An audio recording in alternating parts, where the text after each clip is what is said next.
Hi friends, എല്ലാവർക്കും ഞങ്ങളുടെ ചാനലിലേക്ക് സ്വാഗതം. ഇന്ന് ഞങ്ങൾ വന്നിരിക്കുന്നത് വായനാ ദിനത്തോടനുബന്ധിച്ച് നമ്മുടെ കൊച്ചു കൂട്ടുകാർക്ക് എളുപ്പത്തിൽ പറയാൻ പറ്റിയ ഒരു മിനിറ്റിൻ്റെ പ്രസംഗവുമായിട്ടാണ്. നമുക്ക് കേട്ടു നോക്കിയാലോ? അതിനു മുൻപായി ഞങ്ങളുടെ ചാനൽ ആദ്യമായിട്ടാണ് കൂട്ടുകാർ കാണുന്നതെങ്കിൽ സബ്സ്ക്രൈബ് ചെയ്യാനും ലൈക്ക് ചെയ്യാനും ഷെയർ ചെയ്യാനും മറക്കല്ലേ കേട്ടോ.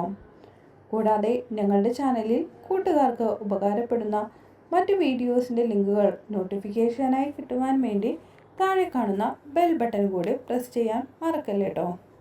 വായനാ ദിനത്തോടനുബന്ധിച്ച് മറ്റു വീഡിയോസിൻ്റെ ലിങ്കുകൾ ഈ വീഡിയോയുടെ താഴെ കാണുന്ന ഡിസ്ക്രിപ്ഷൻ ബോക്സിൽ കൊടുത്തിട്ടുണ്ട്. എന്നാൽ നമുക്ക് പ്രസംഗം കേട്ടു നോക്കിയാലോ? ബഹുമാനപ്പെട്ട അധ്യാപകരെ, എൻ്റെ പ്രിയ കൂട്ടുകാരെ, എല്ലാവർക്കും എൻ്റെ ഹൃദയം നിറഞ്ഞ വായനാ ദിനാശംസകൾ നേരുന്നു. കേരളത്തിലെ ഗ്രന്ഥശാല പ്രസ്ഥാനത്തിൻ്റെ അമരക്കാരനായ PN പണിക്കരുടെ ചരമദിനമാണ് നമ്മൾ ജൂൺ 19 വായനാ ദിനമായി ആചരിക്കുന്നത്. വായിച്ചു വളരുക, ചിന്തിച്ച് വിവേകം നേടുക എന്ന അദ്ദേഹത്തിൻ്റെ സന്ദേശം ഇന്നും ഏറെ പ്രസക്തമാണ്. മൊബൈൽ സ്ക്രീനുകളിലേക്ക് നമ്മുടെ ശ്രദ്ധ ചുരുങ്ങിക്കൊണ്ടിരിക്കുന്ന ഈ ആധുനിക കാലത്ത് വായനയ്ക്ക് വലിയൊരു പ്രാധാന്യമുണ്ട്. ഒരു നല്ല പുസ്തകം നമ്മുടെ ഏറ്റവും മികച്ച കൂട്ടുകാരനാണ്. അത് നമ്മുടെ അറിവ് വർദ്ധിപ്പിക്കുക മാത്രമല്ല, ഭാവനയെ ഉണർത്തുകയും പുതിയ ലോകങ്ങളെ പരിചയപ്പെടുത്തുകയും ചെയ്യുന്നു.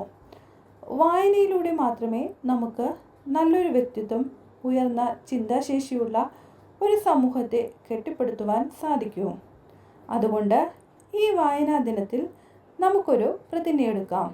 ദിവസവും കുറച്ച് സമയമെങ്കിലും നമ്മൾ വായനയ്ക്കായി മാറ്റിവെക്കുക. പുസ്തകങ്ങളെ സ്നേഹിക്കാം, അറിവുള്ളവരായി വളരാം. നന്ദി, നമസ്കാരം.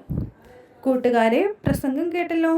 ഞങ്ങളുടെ ചാനൽ ആദ്യമായിട്ടാണ് കൂട്ടുകാർ കാണുന്നതെങ്കിൽ സബ്സ്ക്രൈബ് ചെയ്യാനും ലൈക്ക് ചെയ്യാനും ഷെയർ ചെയ്യാനും മറക്കല്ലേ കേട്ടോ.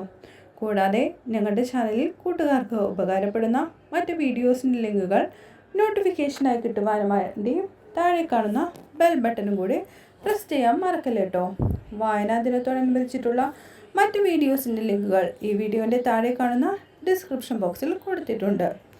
പുതിയ വീഡിയോസുമായി ഞങ്ങളിവിടെ വരുന്നതായിരിക്കും. ബൈ.